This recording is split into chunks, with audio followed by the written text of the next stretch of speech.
بسم اللہ الرحمن الرحیم۔ گمنام ہیرو کے معزز ناظرین السلام علیکم۔ آئیے چلتے ہیں کہانی کی طرف۔ اب وہ کسی بھی قسم کی نگرانی سے مجبور ہو چکے تھے۔ باہر پڑے دو کے بارے میں تو کہا جا سکتا تھا شاید وہ بچ جائیں، لیکن عمارت کے ملبے کے نیچے دب جانے والوں کے حوالے سے کوئی بھی بات وثوق سے نہیں کہی جا سکتی تھی۔ بہرحال لی یان کی خوش قسمتی تھی کہ وہ جیپ والوں سے الجھے بغیر بنگلے کے گیٹ تک پہنچنے میں کامیاب ہو گئی، اور مسلح چوکیدار کی بدقسمتی کہ وہ نادانی میں لی یان سے الجھ بیٹھا تھا۔ لی یان کے خاموش ہونے پر میں نے قدر اطمینان بھرے لہجے میں کہا، اللہ کا شکر ہے ہم اپنے مشن میں کامیاب رہے۔ ہمارے خلاف سازش کرنے والا اسرائیل ٹولہ اور ان کے سامنے دم ہلانے والا جوگندر پال جیسے لوگوں کا صفایا ہو گیا۔ جو بھی ہوا اچھا ہی ہوا۔ میں تمہاری بات سے اتفاق کرتا ہوں وجدان۔ کاشانوک کی گمبھیر آواز ٹیکسی کے اندر گونجی تو میں چونکے بغیر نہ رہ سکا۔ وہ کہہ رہا تھا، اب تک تو جو بھی ہوا اچھا ہی ہوا، مگر اب اچھا نہیں ہو رہا۔ کیا مطلب ہے تمہارا؟ میں گڑبڑا کر رہ گیا۔ وہ بولا، ہمارا تعاقب کیا جا رہا ہے۔ اوہ، میں نے بے اختیار پلٹ کر پیچھے دیکھا اور دانگ رہ گیا۔ حیرت اس بات پر نہیں ہو رہی تھی کہ وہ کوئی ہمارے تعاقب میں لگ گیا تھا، بلکہ میرے اچھلنے کا سبب یہ تھا کہ تعاقب کرنے والی وہی جیپ تھی جسے بنگلہ نمبر R20 کے سامنے کھڑا چھوڑ آیا تھا۔ جب ہم وہاں سے رخصت ہوئے تو وہ جیپ خالی تھی۔ اس پر سوار ہو کر وہاں پہنچنے والوں کو ہم نے اس قابل نہیں چھوڑا تھا کہ وہ ہمارا پیچھا کرنے کی جرت فرماتے۔ پھر یہ کیا چکر تھا؟ ہماری ٹیکسی اور اس جیپ کے درمیان اتنا فاصلہ تھا کہ میں اس کے اندر موجود افراد کی تعداد کا صحیح طور اندازہ نہیں لگا سکتا تھا۔ ایک لمحے کے لیے میرے ذہن میں یہ بھی آیا کہ ممکن ہے یہ اسی جیسی کوئی دوسری جیپ ہو، مگر دوسرے ہی لمحے لی یان نے اس خوش گمانی کی یکسر تردید کر دی۔ کاشانوک کی بات پر وہ بھی مڑ کر میری طرف عقب میں دیکھ رہی تھی۔ وہ سرسراتے ہوئے لہجے میں بولی، یہ کیسے ہو سکتا ہے وجدان؟ یہ تو وہی جیپ ہے۔ لی یان ٹیکسی میں بیٹھے رہنے کے دوران میں اس گشتی جیپ پر مشاہداتی PhD کر رکھا تھا، لہذا مستند تھا کہ اس کا فرمایا ہوا اس کی طرح حیرت مجھے بھی تھی کہ اتنی جلدی وہ کالی جیپ ہمارا تعاقب کرتے ہوئے وہاں تک کیسے چلی آئی تھی۔ بہرحال یہ جیسے تیسے اور کیسے بھی ہوا تھا، ہو چکا تھا۔ میں نے کاشانوک کو مخاطب کرتے ہوئے تشویشناک لہجے میں کہا، اس جیپ سے جلد از جلد پیچھا چھڑانے کی کوشش کرو۔ یہی کوشش کر رہا ہوں باس، وہ گہری سنجیدگی سے بولا۔ میں ٹیکسی سے باہر دیکھنے لگا۔ اس وقت ہم دلی بازار اور کمل پکھاری کے درمیان جنوب سے شمال کی طرف جا رہے تھے۔ رات کے 10:30 بج چکے تھے۔ موسم انتہائی سرد تھا، جس کی وجہ سے اس سڑک پر رش نہ ہونے کے برابر نظر آ رہا تھا۔ اس صورتحال میں جیپ والے رفتار بڑھا کر آنن فانن میں ہمارے سر پر پہنچ سکتے تھے، اور میں نے عقبی تاکہ جھانکی کے دوران میں یہ بخوبی اندازہ لگا لیا تھا کہ وہ لوگ بتدریج اپنی رفتار میں اضافہ کر رہے تھے۔ نتیجے کے طور پر ہمارے درمیان حائل فاصلہ کم ہوتا جا رہا تھا۔ ہوٹل لیہان سے گزرنے کے بعد کاشانوک نے ٹیکسی کو دائیں جانب موڑ لیا اور بولا، وجدان، میں انہیں ڈاج دینے کی کوشش کرتا ہوں، تم پوری طرح تیار رہنا۔ اس نے لفظ تیار پر خاصا زور دیا تھا، اور میں اس زور کا مطلب جانتا تھا۔ بنگلہ نمبر R20 سے نکلتے وقت ہم نے وہ خطرناک گنز بھی اپنے ساتھ رکھ لی تھی جن کے بال بوتے پر اس بنگلے کے مکینوں کو موت کے گھاٹ اتارا تھا۔ عظیم علاوہ ہمارے پاس ہینڈ گرنیڈ کا بھی اچھا خاصا سٹاک موجود تھا۔ میں نے کاشانوک سے پوچھا، گند یا گرنیڈ؟ فی الحال گن کا استعمال زیادہ مناسب رہے گا۔ وہ ڈرائیونگ پر توجہ مرکوز رکھتے ہوئے بولا، تم فائرنگ کر کے انہیں تعاقب سے روکو گے، میں ڈاجنگ کروں گا۔ اگر یہ حکمت عملی کامیاب رہی تو کام چل جائے گا، ورنہ پھر ہم دوسرا طریقہ اپنانے پر مجبور ہو جائیں گے۔ اوکے، آئی ایم ریڈی، میں نے گن پر گرفت کو مضبوط کرتے ہوئے فیصلہ کن لہجے میں کہا، پھر لی یان کی طرف دیکھتے ہوئے تاکید کی، میں جیسے ہی فائرنگ کروں تم خود کو سیٹ پر گرا لینا، ٹھیک ہے؟ تم میری طرف سے بے فکر ہو جاؤ۔ اس دوران میں متعاقب جیپ ہم سے اور قریب آ گئی۔ اب وہ بڑی تیزی سے رفتار میں اضافہ کر رہے تھے۔ یہ سڑک قدرے ویران اور کم مصروف تھی، شاید وہ ہمیں گھیرنے کا ارادہ رکھتے تھے۔ مابینی فاصلہ کم ہو جانے کے باعث میں جیپ کے اندرونی ماحول کو دیکھنے کے قابل ہو گیا۔ اس جیپ میں صرف 2 افراد موجود تھے، ایک ڈرائیونگ سیٹ پر اور دوسرا عقبی نشست پر۔ عقبی نشست والے مذکورہ شخص کے ہاتھوں تک میری نگاہ نے رسائی حاصل کی تو مجھے چونک جانا تھا پڑا۔ وہ ہاتھ ایک گن کو تھامے ہوئے آہستہ آہستہ بلند ہو رہے تھے۔ مجھے یہ سمجھنے میں کسی دقت کا سامنا نہیں کرنا پڑا کہ وہ شخص ہماری ٹیکسی پر فائرنگ کا ارادہ رکھتا تھا۔ شاید وہ اس موقع کے انتظار میں تھا کہ ان کی جیپ ہماری ٹیکسی کے متوازی آ جائے۔ میں میں اسے یہ موقع کیوں کر دیتا۔ ڈاؤن ڈاؤن، میں نے لی یان کی طرف دیکھتے ہوئے اضطراری انداز میں کہا اور اپنی سائیڈ کے شیشے کو گرا کر گن سمیت اپنے بلائی دڑ کو ٹیکسی سے باہر نکال لیا۔ یہ ایک اتفاق تھا کہ دونوں جانب سے بیک وقت فائرنگ ہوئی۔ فضا میں مخصوص ہولناک تڑتڑاہٹ گونج اٹھی۔ میں نے جیپ کے اگلے ٹائروں کو نشانہ بناتے ہوئے ایک مختصر برسٹ فائر کیا تھا تاکہ انہیں تعاقب سے روکا جا سکے۔ اس کے برعکس جیپ میں موجود گن بردار نے ٹیکسی کو روکنے کے لیے اس کے عقبی ٹائروں کو پھاڑنے کی کوشش کی تھی۔ دونوں گاڑیاں بری طرح ڈگمگائیں، تاہم ہر دوسری کے متذکرہ ٹائر محفوظ رہے۔ اس ڈگمگاہٹ کا یہ نتیجہ برآمد ہوا کہ ہمارے درمیان فاصلہ بڑھ گیا۔ میری فائرنگ کے نتیجے میں جیپ کی رفتار میں کمی واقع ہوئی تھی، جبکہ کاشانوک نے ٹیکسی کی رفتار خطرناک حد تک بڑھا دی تھی۔ لی یان نے خود کو سیٹ پر گرا رکھا تھا، وہیں پڑے پڑے پولی یہ کم وقت ایسے نہیں مانے کہ انہیں ہینڈ گرنیڈ سے اڑا دو وجدان۔ وہ باز نہیں آئے تو مجھے یہی طریقہ اختیار کرنا پڑے گا، میں نے اٹل لہجے میں کہا۔ کاشانوک کی گمبھیر آواز ابری، وجدان آگے تھوڑے فاصلے پر ہوٹل ریڈ ہاؤس ہے، میں وہاں سے ٹیکسی کو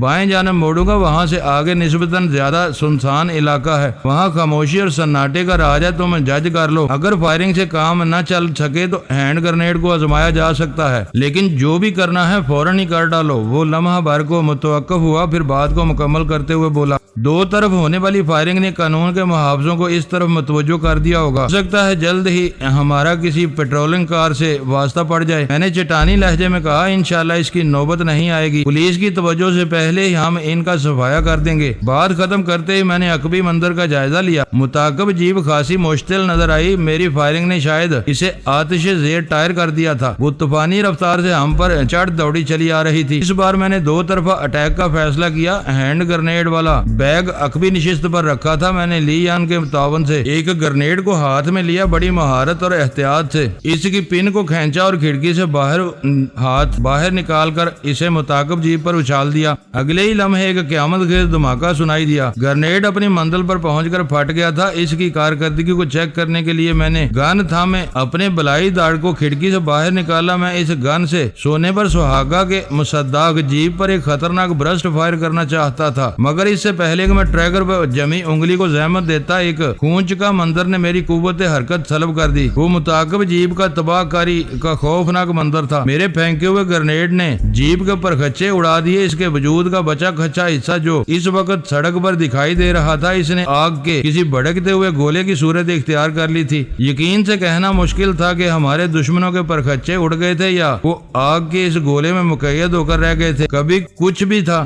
وہ واصل جہنم ہو چکے تھے، نارے جہنم میں جلیں یا خارے جہنم میں تڑپیں، اس سے کوئی فرق نہیں پڑتا تھا، خاص کم جہاں پاک۔ ان لمحات میں ایک عجیب سی تسکین محسوس کر رہا تھا۔ یہ تسکین اس شدید ترین نفرت کا نتیجہ تھی جو میں اپنے دل میں ربی موش ایمن اور اس کی یہودی کاٹ پوتلیوں کے لیے رکھتا تھا۔ اس نفرت کے بڑے طاقتور اسباب تھے۔ یہ میری انتہا پسندی یا خواہ مخواہ کی دشمنی نہیں تھی۔ پچھلے کچھ عرصے سے یہودیوں کے بابا آدم ربی موش ایمن اور اس کے فرما برداروں نے اپنے ظلم و ستم سے مجھے نفرت اور عداوت کے اس مقام تک پہنچا دیا تھا۔ ان کی طرف سے میرا دل پک چکا تھا، ذہن ہر لمحہ کھولتا رہتا تھا۔ پوری دنیا یہودیوں کی عیاری اور مکاری سے بخوبی آگاہ ہے۔ یہ بڑی شرافت اور معصومیت سے ظلم کرتے ہیں اور منافقانہ سیاسی چال بازیوں سے الٹا عوام ہی کو قصوروار ٹھہرا کر بری الذمہ ہو جاتے ہیں۔ یہ بات ثابت کرنے کی کوشش کرتے ہیں کہ ان کا ہر عمل راست اور ناگزیر ہے۔ اگر وہ یہ قدم نہیں اٹھاتے تو پتہ نہیں کون سی قیامت آ جاتی۔ فلسطین، عراق، ایران اور افغان میں ہونے والی غیر انسانی کارروائیاں ان کی زیادتی اور ہٹ درمی کا منہ بولتا ثبوت ہیں۔ تاریخ گواہ ہے کہ یہودیوں کو راہ راست دکھانے کا چہرہ ہٹلر کے سر جاتا ہے۔ میں انہیں صراط مستقیم پر چلانے کا ٹھیکیدار تو نہیں تھا، تاہم خود پر چڑھے ہوئے قرض کو سود در سود اتارنے کے لیے ان دنوں میں ان کی جان کو ہٹلر ہو گیا تھا۔ بے الفاظ دیگر میں سود خور یہودیوں کو سود کی مار رہا تھا۔ یہ تمام تر انتقامی خیالات ایک لمحے میں میرے ذہن سے گزرے اور میں ٹیکسی کے اندر حاضر ہو گیا۔ میرے خاص کم جہاں پاک کے اظہار پر ان دونوں نے سکھ کی سانس لی۔ کاشانوک نے کہا، وجدان، لارڈ بدھا کی مہربانی سے ہم نے ان خبیثوں سے نجات تو پا لی ہے، لیکن ابھی تک میرا ذہن اسی نقطے پر اٹکا ہوا ہے کہ ایک خالی جیب ہمارے تعاقب میں کیسے لگ گئی۔ میں سمجھ گیا وہ کیا کہنا چاہ رہا تھا، مگر صورتحال کی کشیدگی کو دور کرنے کے لیے میں نے سنجیدہ لہجے میں چھیڑا، عجیب بات کرتے ہو تم بھی بھائی، وہ جیب خالی کہاں تھی؟ میں نے خود اپنی آنکھوں سے اس کے اندر دشمنوں کو بیٹھے دیکھا تھا۔ کیا خالی جیب یوں فراٹے سے سڑک پر دوڑ سکتی ہے؟ نہ صرف صرف وہ جیپ ہمارے تعاقب میں دوڑی چلی آ رہی تھی بلکہ ہماری ٹیکسی کا شکار کرنے کے لیے اس میں سے باقاعدہ فائرنگ بھی کی گئی ہے۔ وہ گڑبڑا گیا، جلدی سے بولا میرا یہ مطلب نہیں، میں تمہارا مطلب بخوبی سمجھ گیا ہوں۔ میں نے تسلی امیز لہجے میں اسے اطمینان دلایا۔ لی یان اٹھ کر سیٹ پر بیٹھ چکی تھی، جو جھنجھلاہٹ امیز انداز میں بولی، اس لعنتی جیپ کا ذکر بعد میں بھی کیا جا سکتا ہے، فی الحال فوری طور پر ہمیں کسی محفوظ مقام تک پہنچ جانا چاہیے۔ اوکے میڈم، کاشانوک نے سپاٹ آواز میں کہا۔ بات ختم کرتے ہی اس نے اپنے دوست کی ٹیکسی کو ہوا کا گھوڑا بنا دیا۔ ہم نے متعاقب جیپ کو ہوٹل ریڈ ہاؤس سے تھوڑا پہلے شکار کیا تھا۔ اس وقت ہماری ٹیکسی مذکورہ ہوٹل کو اپنے پیچھے چھوڑنے کے بعد تیزی سے شمال کی طرف بڑھ رہی تھی۔ کاشانوک نے بالکل ٹھیک کہا تھا کہ یہ سڑک اس وقت انتہائی کم مصروف تھی۔ اس کی ایک وجہ تو موسم کی شدت تھی، اس کے علاوہ ایک سبب یہ بھی تھا کہ اس علاقے میں زیادہ تر مختلف ممالک کے سفارت خانے واقع تھے، جو سرے شام ہی اپنی مصروفیات کو موقوف کر کے عالی شان عمارتوں پر تالے ڈال دیتے تھے، لہذا رات کے اس حصے میں رونق اور چہل پہل کا سوال ہی پیدا نہیں ہوتا تھا۔ گنی شور کے علاقے سے گزرتے ہوئے کاشانوک نے مجھ سے استفسار کیا، دائیں ٹرن لوں یا بائیں؟ تھوڑا آگے بائیں جانب ایک سڑک مڑتی تھی جو بنگلہ دیش ایمبیسی ایکسپریس ہاؤس وغیرہ سے گزرتے ہوئے نیکسل کے علاقے میں داخل ہو جاتی۔ نیکسل کے پیتوراما اپارٹمنٹ میں ہم نے کاشانوک کے ساتھ کچھ وقت گزارا تھا۔ انوس نے ہمیں شکار کرنے سے پہلے وہاں اپنے اپارٹمنٹ میں ٹھہرایا تھا، لیکن خدا کی قدرت کے شکاری خود شکار ہو گیا تھا اور ہم زندہ و تابندہ اپنے دشمنوں کا کلا کما کرتے پھر رہے تھے۔ نیکسل کی طرف جانا مناسب نہیں تھا، لہذا میں نے کاشانوک سے کہہ دیا، گنی شور سے گزرنے کے بعد تم ٹیکسی کو دائیں جانب موڑ لینا، ہم دریا عبور کر کے سیدھا بودھ ناتھ ویلی جائیں گے۔ بودھ ناتھ ویلی سے دلی بازار کی طرف آتے ہوئے بھی ہم نے دریائے دھوبی کھولا کو کراس کیا تھا، مگر وہ دوسری سڑک تھی۔ اس وقت ہم دوار کا ویلیج کا کاٹیج اور بورس ریسٹورنٹ کی طرف سے آئے تھے۔ دریائے دھوبی کھولا کھٹمنڈو میں شمالن جنوباً بہتا ہے اور اسے عبور کیے بغیر ہم بودھ ناتھ ویلی نہیں پہنچ سکتے تھے۔ کاشانوک نے میری ہدایت کے مطابق ڈرائیونگ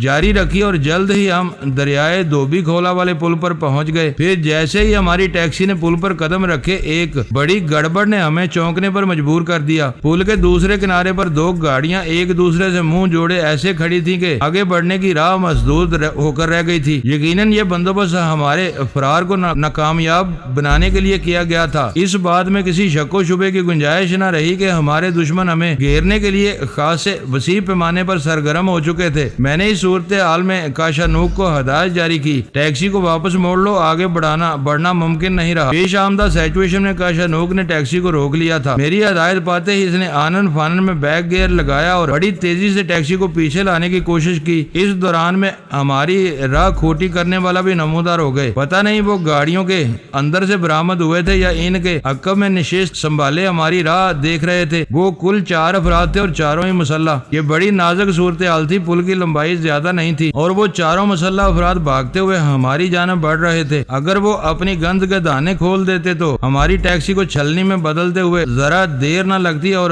میں انہیں فائرنگ کا موقع نہیں دے سکتا تھا۔ میں نے ایمونیشن والے بیگ میں سے ایک اور ہینڈ گرنیڈ نکالا اور اس کی پن نکالنے کے بعد اس دشمنوں کی سمت اچھال دیا۔ اگلے ہی لمحے ایک دلدوز دھماکہ ہوا اور رات کی تاریکی میں جیسے بھڑکتا ہوا الاؤ روشن ہو گیا۔ میں نے گرنیڈ کو پھینکنے میں کچھ زیادہ ہی قوت صرف کر دی تھی۔ وہ مسلح افراد کو نشانہ بنانے کی بجائے ان کی منہ جوڑ گاڑیوں کی طرف جا نکلا تھا۔ خوفناک دھماکہ انہی گاڑیوں کے پھٹنے اور پردہ ہو کر فضا میں بکھرنے کے سبب تھا۔ ان گاڑیوں کے جو بچے کھچے حصے پل پر رہ گئے، انہوں نے آگ پکڑ کر وہاں ایک الاؤ روشن کر دیا تھا۔ اس قیامت خیز منظر کو انجوائے کرنے کا موقع تھا اور نہ ہی مہلت۔ میں نے بڑی سرعت سے گن سنبھالی اور عقب میں آنے والوں پر فائر کھول دیا۔ وہ اپنے عقب میں برپا ہونے والی قیامت سے بکھلا گئے تھے، لہذا میری فائرنگ کی زاد میں آ گئے۔ انہیں اپنی گند استعمال کرنے کا موقع نہ مل سکا۔ میں نے آنے واحد میں انہیں بھون کر رکھ دیا۔ ہلاکت خیز فائرنگ کی خوفناک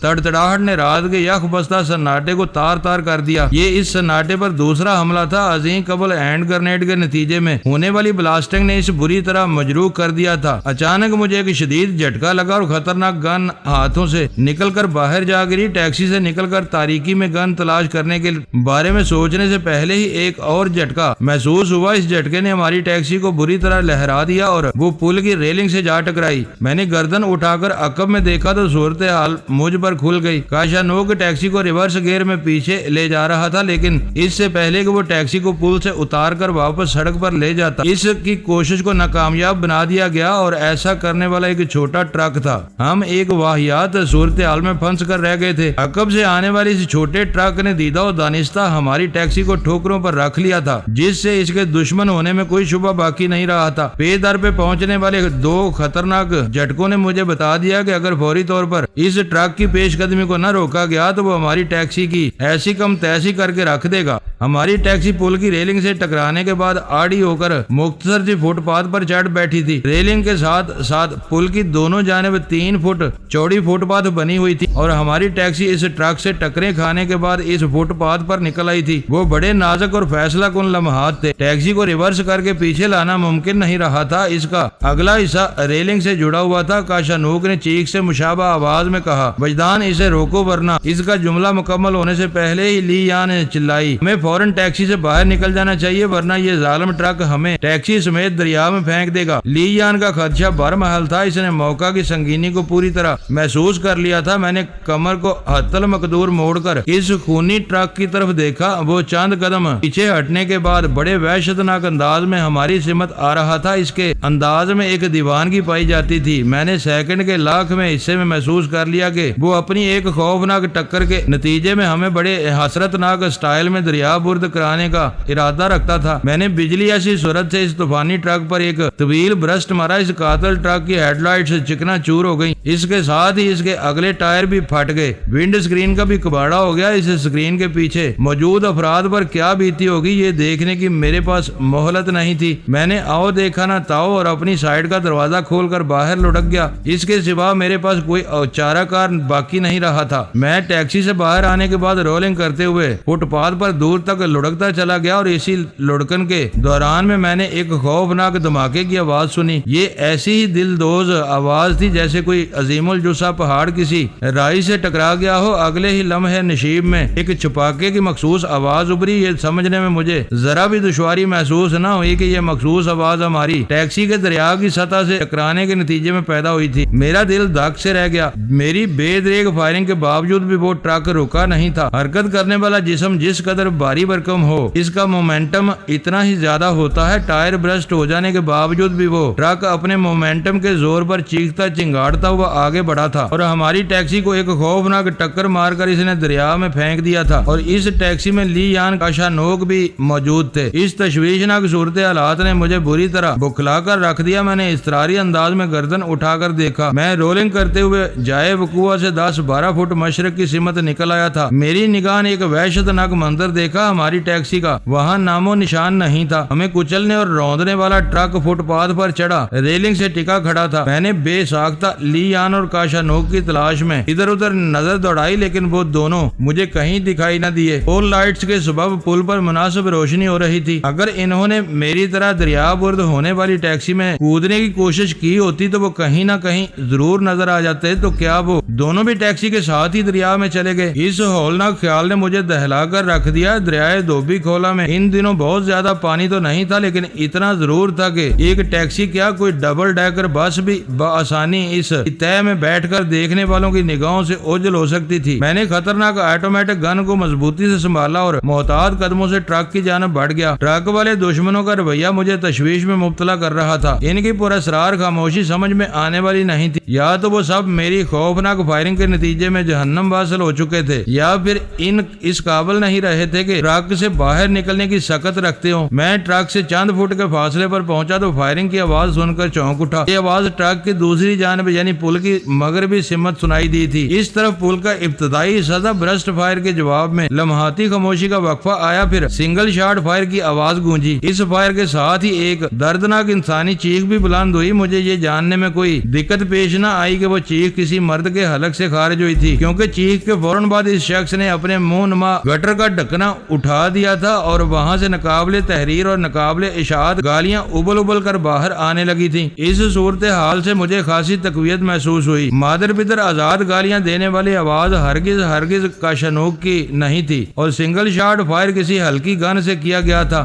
میرے ذہن نے فوراً اس سین کا نتیجہ اخذ کر لیا اور یہ نتیجہ بڑا حوصلہ افزا تھا۔ کوئی میرے اندر پکار کر اطلاع دے رہا تھا کہ لی یان نے اپنے ننھے سے لیڈی پسٹل سے فائر کر کے کسی دشمن کو گھائل کر دیا ہے۔ میں نے محتاط روی کو بلائے طاق رکھا اور دوڑتے ہوئے قدموں سے ٹرک کی دوسری جانب پہنچ گیا۔ اس لمحے نشیب میں مجھے قدموں کی ایسی آواز سنائی دی جیسے کوئی کسی کا تعاقب کر رہا ہو۔ صورتحال سے یہ ظاہر ہو رہا تھا کہ میری طرح لی یان نے بھی ٹیکسی کا دروازہ کھول کر رولنگ کی تھی اور اب دشمن اسے چھاپنے کی تگو دو میں تھے۔ میں نے بے دریغ نشیب کی جانب دوڑ لگا دی۔ دریائے دھوبی کھولا کھٹمنڈو شہر میں شمالاً جنوباً بہتا تھا اور جس پل پر یہ مارا ماری ہو رہی تھی وہ دریا پر شرکن غرباً ایستادہ تھا۔ پل کے اوپر تو پول لائٹس نصب کر کے روشنی کا معقول بندوبست کر دیا گیا تھا، لیکن اس طرف نشیب میں تاریکی ہی تاریکی تھی۔ میں پتھریلے راستے پر نیچے کی جانب بھاگتے ہوئے دریا کے کنارے پہنچ گیا اور اسی لمحے ایک شخص پر میری نگاہ پڑی۔ وہ چاروں خانے چت پتھریلی زمین پر پڑا بری طرح کرا رہا تھا۔ تاریکی کے باوجود بھی میں نے اتنا ضرور دیکھ لیا کہ اس شخص نے دونوں ہاتھوں سے اپنا پیٹ دبا رکھا تھا۔ میں نے اندازہ لگا لیا کہ متوقع طور پر لی یان نے اسی نامراد کو نشانہ بنایا تھا جس کے نتیجے میں اس کے منہ سے مغلظات کا طوفان امڑ پڑا تھا، مگر اس وقت وہ بدبخت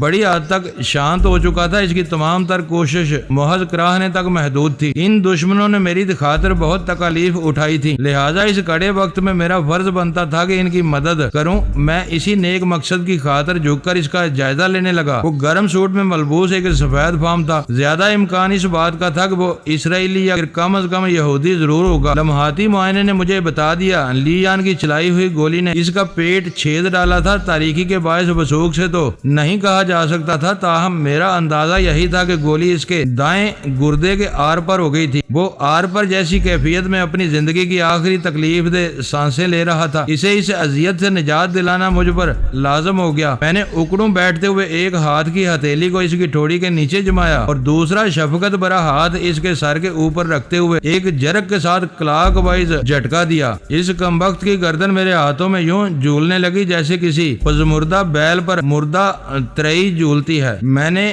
نفرت انگیز انداز میں اسے پرے پھینکا اور تیزی سے آگے بڑھ گیا۔ دریا کا کنارہ کچا اور پتھریلا تھا جس پر پہاڑی درختوں کی بہتات تھی اور انہی بلند و بالا درختوں کے درمیان چلتے ہوئے میں یوں محسوس کر رہا تھا جیسے خاموش اور سناٹے کی دبیز طے میں اتر رہا ہوں۔ تھوڑی دیر پہلے ہونے والی فائرنگ کے بعد اچانک سکوت کی سی فضا قائم ہو گئی تھی۔ کوئی گولی چلی اور نہ ہی دوڑتے ہوئے قدموں کی آواز سنائی دی۔ میں لی یان کی فائرنگ کا شکار ہونے والے شخص کو دیکھ چکا تھا۔ سرے دست تو یہی نتیجہ سامنے آ رہا تھا کہ خونی ٹرک میں سے صرف ایک دشمن ہی نکل کر لی یان کی طرف لپکا تھا جسے لی یان نے موت کی نیند سلا دیا۔ اس کا مطلب تھا اس ٹرک میں سوار دیگر دشمنوں کو میری فائرنگ نے سپرد جہنم کر دیا تھا۔ واضح رہے کہ میں لی یان کا ذکر اپنے مضبوط اندازے کی بنا پر کر رہا ہوں۔ میں نے ابھی تک اس کی صورت نہیں دیکھی تھی، لیکن مجھے یقین تھا کہ سنگل شاٹ فائر کرنے والی لی یان کے سوا اور کوئی نہیں ہو سکتا تھا۔ میں اس یقین کی سر دست کوئی وضاحت نہیں کر سکتا۔ میں انہیں ہنگامہ خیز خیالات کے ہمراہ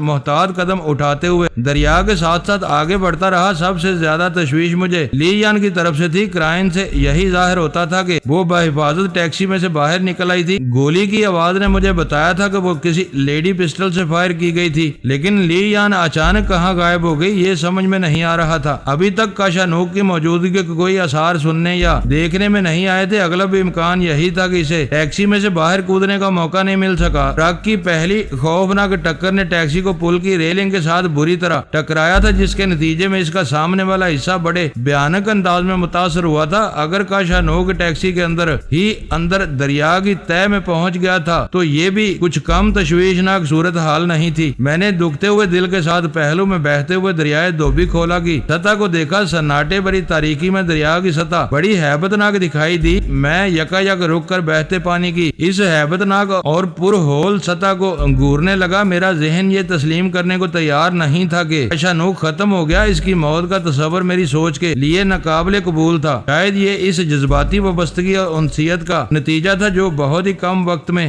ہمارے درمیان پیدا ہو گئی تھی۔ اس مختصر سی میل ملاقات میں کاشانوک مجھے اپنا سا محسوس ہونے لگا تھا۔ میں دریا کی سطح پر نگاہ جمائے کاشانوک کے بارے میں گہری سنجیدگی سے سوچ رہا تھا کہ اچانک مجھے چونک جانا پڑا۔ پانی کی سطح پر میں نے ایک غیر معمولی حرکت دیکھی تھی۔ تھی۔ میرے ذہن نے پکار کر کہا کوئی شخص تیراکی کر رہا ہے۔ میں نے تمام تر توجہ اس منظر پر مرکوز کر دی۔ جلد ہی مجھے اندازہ ہو گیا کوئی شخص باقاعدہ تیرتے ہوئے کنارے تک پہنچنے کی کوشش کر رہا تھا۔ اس یخ بستہ اور رگوں میں خون منجمد کر دینے والے موسم میں نصف شب کے قریب کسی شوقین تیراک کے دریائے دھوبی کھولا میں شوق پورا کرنے کے بارے میں تو سوچنا ہی حماقت ہوتا۔ وہ جو کوئی بھی تھا مصیبت زدہ اور آفت رسیدہ تھا، اور اس وقت کاشانوک سے زیادہ اور کوئی شخص مشکل میں نہیں ہو سکتا تھا۔ میں بقول کسے سانس روک کر اس کے کنارے تک پہنچنے کا انتظار کرنے لگا۔ اچانک میری محویت ٹوٹ گئی۔ میں کاشانوک کا پانی کی سطح پر ابھرتے اور کنارے لگتے ہوئے نہ دیکھ سکا، کیونکہ اس سے پہلے ہی مجھ پر ایک ناگہانی آن پڑی تھی۔ میں ایک درخت کے نیچے کھڑا نظارہ کر رہا تھا اور مذکورہ ناگہانی اسی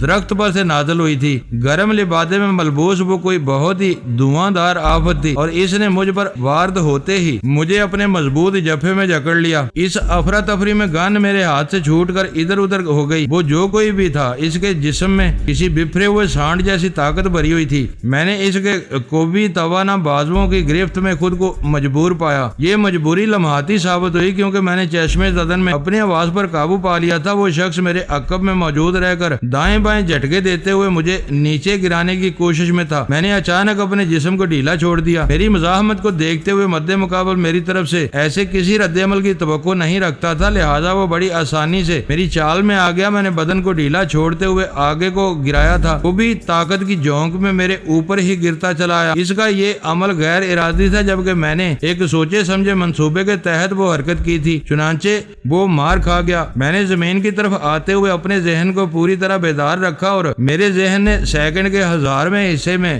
بھی شمار کیا۔ ہم دونوں اوپر تلے زمین کی جانب جھکے تھے۔ میں نے جیسے ہی محسوس کیا کہ مجھ پر لدا ہوا شخص اپنا توازن کھو بیٹھا ہے، میں نے سوچا سمجھا داؤ آزما ڈالا۔ ہم زمین سے چند انچ کی دوری پر تھے کہ میں نے بجلی ایسی صورت سے اپنی باڈی کو سائیڈ رول کیا۔ وہ شخص مجھ پر گرفت کھو چکا تھا، لہٰذا اس کے نیچے سے نکلنے میں مجھے کوئی دشواری محسوس نہ ہوئی۔ میں رول کرتے ہوئے ایک سمت نکل گیا اور وہ دھاپ کی مخصوص آواز کے ساتھ منہ کے بل پتھریلی زمین پر جا گرا۔ اس کے الگ سے ایسی دردناک آواز خارج ہوئی جیسے کسی جانور کی گردن پر چھری چلا دی گئی۔ میں فوراً سے بیشتر سنبھلا اور تیزی سے اس کے قریب آ گیا۔ ہم دریا کے کنارے درختوں کے بیچ جس مقام پر ایک دوسرے کو تولنے کی کوشش میں مصروف تھے، وہاں اچھی خاصی تاریکی تھی، تاہم قرب کے باعث ہم ہیبلوں کے مانند بآسانی ایک دوسرے کو دیکھ پا رہے تھے۔ دریا کی لہروں کی جانب شہر کی روشنیاں نظر آ رہی تھی۔ ادھر موجود کوئی شخص ہمیں اس تاریکی میں نہیں دیکھ سکتا تھا، مگر ہم ان روشنیوں کی خیرات میں اپنے ارد گرد کے ماحول کو کسی حد تک سمجھنے کی صلاحیت رکھتے تھے۔ وہ شخص جلد ہی اٹھ کر کھڑا ہو گیا۔ میں پہلے سے اس کے انتظار میں محتاط فاصلے پر کھڑا تھا۔ اس نے مجھے محسوس کر لیا اور مجھ پر ایک جارحانہ حملہ کرنے کی کوشش کی۔ میں نے اس کی کوشش کی کمر توڑ ڈالی۔ اس کے ہاتھ خود تک پہنچنے سے پہلے ہی میں نے اس کے کشادہ سینے پر ایک بھرپور فرنٹ کک رسید کر دی۔ وہ اپنے سینے پر میرے جوتے کی مہر لگوانے کے بعد تھوڑا سا لڑکھڑایا اور 2 قدم پیچھے چلا گیا۔ میں نے اس کی ڈگمگاہٹ کا فائدہ اٹھایا اور ایک لمبا اسٹیپ لے کر اس کے پیٹ میں ایک جرگ سائیڈ کک جڑ دی۔ میری یہ غضب بردار کک انگوٹھی میں نگینے کے مانند ثابت ہوئی۔ وہ بڑے برے انداز میں پیچھے کو الٹا اور ایک درخت کے تنے سے جا ٹکرایا۔ اس شخص کے وجود میں لہریں لیتی ہوئی طاقت اور توانائی سے انکار ممکن نہیں تھا، لیکن میں نے چند سیکنڈ میں محسوس کر لیا کہ وہ لڑائی بڑائی کے صرف دیسی طور طریقے جانتا تھا۔ ہنگامی فائٹ میں طاقت سے زیادہ ٹیکنیک مؤثر ثابت ہوتی ہے، اور اگر ٹیکنیک کو طاقت کے ساتھ استعمال کیا جائے تو یہ سونے پر سہاگے کا اثر دکھاتی ہے۔ اس حوالے سے مجھے اپنے مد مقابل پر ایک خوشگوار برتری حاصل تھی۔ وہ درخت کے تنے کا سہارا لے کر اٹھا اور دونوں بازو پھیلاتے ہوئے میری جانب پیش قدمی کرنے لگا۔ میں اس کے خود سے ایک مخصوص فاصلے پر پہنچنے کا انتظار کرنے لگا۔ وہ جیسے ہی اس مقام پر پہنچا جہاں سے وہ دوبارہ جفا ڈال کر مجھے اپنی گرفت میں لینے کی کوشش کرتا، میں نے اپنے قدموں پر کھڑے کھڑے ایک ہائی جمپ لگائی۔ وہ مجھ سے ایسی حرکت کی توقع نہیں رکھتا تھا۔ مجھے اپنے اوپر سے پرواز کرتے دیکھا تو وہ بری طرح بوکھلا گیا اور اس انداز میں دونوں ہاتھ اوپر اٹھا کر لہرائے جیسے اپنے سر کے اوپر اڑنے والے کسی پرندے کو پکڑنا چاہتا ہو۔ میری اڑان اس کی پکڑ سے بالا تر تھی، لہٰذا میں اس کی گرفت میں آئے بغیر اس کے عقب میں پہنچ گیا۔ قدم زمین پر لگتے ہی میں نے باڈی کو آگے جھکایا اور ایک جھٹکے دار ریئر کک اس کی پشت پر رسید کر دی۔ وہ میری پرواز سے پہلے پہلے ہی سٹپٹایا ہوا تھا۔ کمر پر جو ریئر کک لگی تو وہ اپنا توازن کھو بیٹھا اور ایک مرتبہ پھر منہ کے بل پتھریلی زمین سے جا ٹکرایا۔ اس بار کراہوں کے ساتھ ہی اس کے منہ سے غلیظ گالیوں کا دریا بھی بہہ نکلا۔ مقامی زبان اور انگلش کے مکسچر میں مجھے بڑی ننگی لفنگی سنا رہا تھا۔ اس کا ایک ایک لفظ انتہائی تیش دلانے والا تھا۔ میں بڑی حد تک نیپالی زبان سمجھ لیتا تھا۔ میں تو پہلے ہی ان لوگوں کی طرف سے بہت ادھار کھائے بیٹھا تھا۔ یہ لاف گزاف میری سماعت سے ٹکرائی تو میں نے بھی اپنا غبار نکالنے کے لیے اسے 2-4 تحفے پیش کر دیے، تاہم میرے مراسلات میں کوئی رقیق جملہ شامل نہیں تھا۔ اچانک ایک مانوس آواز سن کر میں چونک اٹھا اور بے اختیار میری گردن اوپر کو اٹھ گئی، کیونکہ وہ آواز ایک قریبی درخت کی بلندی سے آئی تھی۔ وجدان، کیا یہ تم ہو؟ میں نے بولنے والی کو پلک جھپکتے میں پہچان لیا، وہ لی یان تھی۔ میں نے جب اسے اپنے مد مقابل گینڈے کو کھری کھری سنائی تو لی یان نے میرے لب و لہجے کو شناخت کر لیا تھا۔ وہ قریب ہی کسی درخت پر چھپی بیٹھی ہمارے درمیان ہونے والے مارکے کو سمجھنے کی کوشش کر رہی تھی۔ اسے زندہ سلامت پا کر مجھے دلی مسرت ہوئی۔ میں نے اس کی آواز کے ماخذ کی سمت گردن موڑ کر جواب دیا، ہاں یہ میں ہی ہوں، تم بے خوف خطر نیچے آؤ۔ میرا جملہ نامکمل رہ گیا کیونکہ اسی لمحے میرے وجود کو ایک زبردست دھکا لگا تھا۔ مجھے یہ سمجھنے میں دیر نہ لگی کہ میری لمحاتی غفلت سے فائدہ اٹھا کر مجھ سے پٹنے والا متحرک ہو گیا تھا۔ میں لڑکھڑاتے ہوئے قدموں سے چند فٹ آگے گیا، پھر سنبھل کر پلٹ پڑا۔ وہ مجھ سے 2 فٹ کی دوری پر نظر آیا۔ میں نے برق رفتاری سے اسے مہلک ککس پر رکھ لیا۔ میں اس کی کمزوری اور طاقت کے یکسانیت سے واقفیت حاصل کر چکا تھا، لہٰذا اسے دام میں لانے کے لیے مجھے کسی دقت کا سامنا نہیں کرنا پڑا۔ میں اس کے انتہائی قریب آئے بغیر ہاتھ پاؤں کی خطرناک ٹھوکروں سے اس کی تواضع کرنے لگا۔ وہ گرفت میں لے کر دبوچنے، نچوڑنے، پھینکنے اور پٹکنے کا ماہر تھا۔ میں نے اسے ایسا کوئی موقع فراہم نہ کیا اور چند منٹ میں کاسٹک سوڈا اسے اس کی دلائی کر کے پتھریلی زمین پر لمبا لٹا دیا۔ وہ میری خاطرداری سے ایسا مستفید ہوا کہ مجھے امید نہیں تھی کہ 2 گھنٹے سے پہلے آنکھ کھول کر اس جہان رنگ و بو کو دیکھ بھی سکے گا، اور ان 2 گھنٹوں میں کھٹمنڈو کا قیامت کے سرد موسم اس کی ہڈیوں کے ساتھ جو سلوک کرتا ہے اس کا تصور ہی کیا جا سکتا ہے۔ اس دوران میں لی یان درخت سے نیچے اتر آئی تھی۔ وہ میرے قریب آتے ہوئے بولی، میں اسی شیطان سے چھپ کر ادھر بیٹھی تھی، میں نے اس کے 2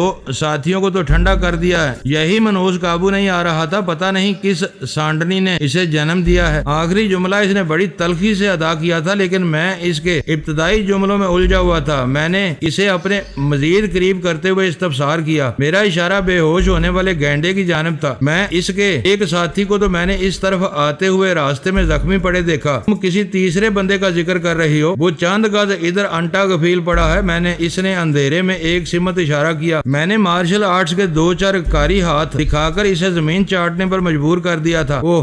میں نے ایک گہری سانس خارج کی اور کہا، اس کا مطلب ہے ٹرک میں سے صرف 3 افراد نکل کر تمہارے تعاقب میں دوڑے تھے۔ پھر میں نے اس کے بدن کو ٹٹولتے ہوئے پوچھا، تم خیریت سے تو ہو نا؟ وہ جزبز ہوتے ہوئے بولی، میں ٹھیک ہوں۔ اس طرف سے ہونے والی فائرنگ کی آواز سن کر تو میں گھبرا گیا تھا۔ میں نے کہا۔ وہ کسمساتے ہوئے بولی، وہ جو ادھر پڑا ہے اس نے مجھے ختم کرنے میں کوئی کسر نہیں چھوڑی تھی۔ اس کا اشارہ اپنے اس شکار کی طرف تھا جس کا تھوڑی دیر پہلے اس نے ذکر کیا تھا۔ میری زندگی باقی تھی کہ بچ گئی۔ وہ ایک اطمینان بھری سانس خارج کرتے ہوئے بولی۔ جواب میں نے پسٹل سے فائر کیا تو اس کا تیسرا ساتھی میری گولی کا نشانہ بن گیا۔ میں نے اس کی درد میں ڈوبی ہوئی چیخ بلند ہوتے ہوئے سنی تھی، پتہ نہیں وہ اب کس حال میں ہوگا۔